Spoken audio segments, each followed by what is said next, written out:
Ale na wo ya de fufuro we chiro.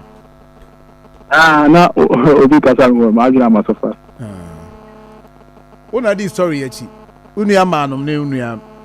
mema nom. Binimu omu wi abe wo ye mpane. Isi omu se saying. E dey na isi ama sa rahusem ya ba ma. Isi maya nyina hwe. Ye Ewurade nyame. Oh. Obama na saying. Me be fie o ma me. Binimu ni adin. Ombe frɛ aka bizo ho a wontimi nka obi ho no baby a obene nam dan ho na obene nam dan ho se enye se ufi enu sa no uko school na yeyi wadi ana ufeli en na o ba we de kwame e de na asie pardon if you make say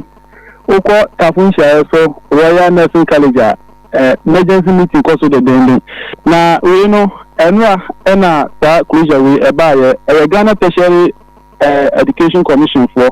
GTEC na enwa mu free client ebe ye sa exercise we no money Asante Regional Police Command na ekoye sa adwuma no ewo Tafo Nhyiaeso na ni na no say Royal College no ana say Royal Nursing College no omo kire say 2024 na school no then school no omo man nya no tie say school no accredited and ontimi operate as a tertiary school na omo kama no nya ntiase no na ono so din kire mu ba say oni University of Cape Coast for na edijuma enti the school no accredited to Cape Coast University na ebra GTEC for koye nhwemu no na GTEC for no say omo nhwemu no beto bia say Cape Coast for no say omo lances a omo edema sa nursing college we no omo ajoma de enti na say school no operate on ankasa no ho a so obi wie school wa certificate obenya no bibia nche say efi Cape Coast for ho na eba enti GTEC for no omo say 2024 no omo ma school owner no ya we say onye school no operate but we can for students for and as for students na omo da so ndada de a ene sa for no betimi akwa wie na ombe nhihye de ama omo se de be ya obenya certificate na mum onse na wamfa new students bia amba school mu bio until say ebi nhihye ya eso oye ewo school once na wetimi operate no baba do ye na omo kire say since no omo monitor na January 2026 year no and omo say nya na tie say school owner no after form 1 for fufura omo eba level 100 ewo school ho sisi ya make say enu aye ko ye no population a ewo school ho no 802 yeah nipa 802 and from form 1 to form 3 and at level 100 to level 300 no omo ewo school ho usia de say nurse for enti omo say January oye admission fufuro no na esan ye omo wanwa say authority be na original so edify new students no nti enura na omo any place no eko school ho na unfortunately omo ko ye no na school owner no ndi ho according to school owner na yire o chere say nikunu etukwan kwa abuchi na obedu Ghana na no nti onya ma Kumasi na eba sa no na ese omo chi ne yire no na one staff bi omo so omo chi ne kan ho e na eko central nti enura omo chi nipa mienu school na yire na afi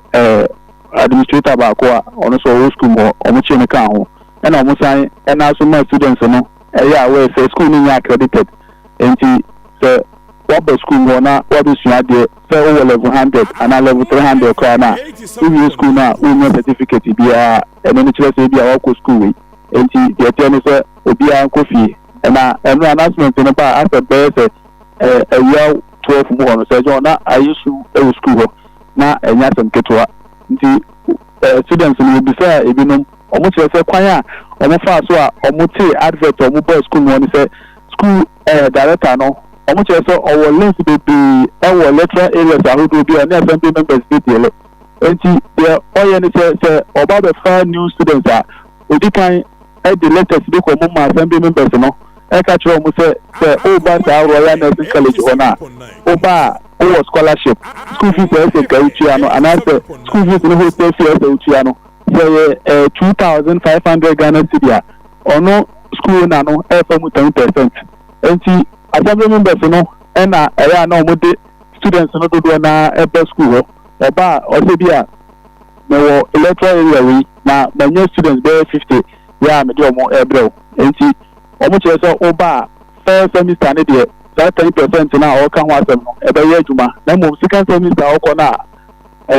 so trade different school fees no na wa chere so scholarship na share go enti ya kan de so full school fees and I feel hostel fee Ghana yes school union no or they aye the share for na say wenya more students no and that issue you know started by my the share for ni bi kura o dey kan te ho asem na o fo bi no omo eyi omo ma no efi ho but omo a no mo ni say asem bia eni akira beba bi no e na omo atena ho a emra GTEC for akwakoto school no ba see I make say yes according to additional you go am na kasa as at emra na jo o kire say emra e na omo te ni say preparator no and as school director no I be do Kumasi na students no you think omo e ko chine do omo za keka no na omo ji omo sika na ebia ba sa no so na as akwakọ ibibi e honti anopei e na omo kire say additional phone ni na asan hia omo eye meeting na omo afa plan foforo on be fa so omo di benyo omo sika o school is it plan omo fa no say kwan be fa so benyo omo sika because you see no no GTEC for no komodi mu kire say you see and the that so ni ho ema lipa 802 no and that so bi ni ho mo and the if consideration be kra be ma aje omo level 300 no eno no kra no aje omo ne University of Cape Coast for no ekodi nkomo na omo ho hawa that is not for say on be che omo ama other private institution na we be omo che omo dey omo so the be ya akabe 5 months na omo school na omo fa kwan bi so every school no enti sa dey a omo dey no kra na yan because omo do so ba enti you know GTEC for say so omo tuma yi bibia boa additional for ni dey a level 300 for no omo no so Cape Coast for betia say na omo che omo ama omo other affiliated schools ni dey a and the ebitima are possible but omo antia say dey a omo timi je ho hwe na omo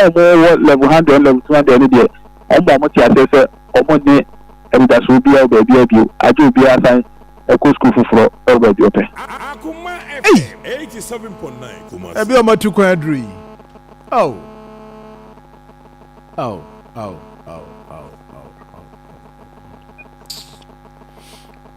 mi amira ho chese o he yenu aba ya he esu shenim kran krokro no beye oh tiese akasa omo decision no be free omo he GTEC for anim see ade omo he GTEC for anim ni ye say 300 level 300 for no me no binum kra din command pay a omo chere so na omo free school no because omo so kra pressure ba omo so omo chere so 100 for no bo mu tri so dem ebi ho a okọ school no no no ekodi ho dance ye chere obi ofi na di pa no baaye na eno aga ba kwa me no kata e say o chere so ofi boko nku ni bi so and eno ba so emergency so obi an kofi no de odo be kofi kra de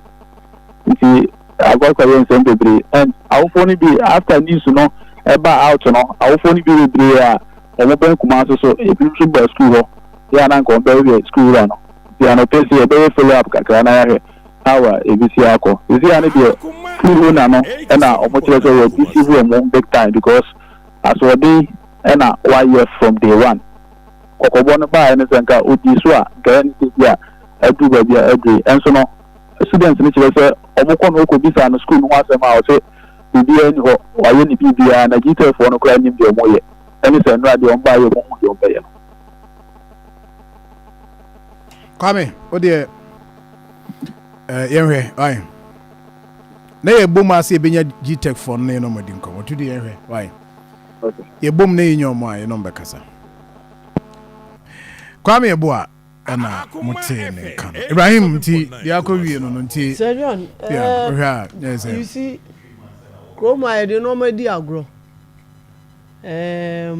bibi say no ona no must not be spared. Ona no must not be spared because wakɔgye awofo sika wakɔgye nkwala sika and saa school way is being advertised in the media space enti untimi blame nkwala ya omugo omo de omo say ye advert and I won't say one thing about media and so ye no sometimes ye di hu for no say John advert ye no and nti na bi ye hie ska revenue na ya ma de na akọ ba me de me meka ye be advert am obi a ye nye background checks because the media is powerful to the extent that obi tie bibi wo media space ni ma ofane say correct. Me generalizing say the beya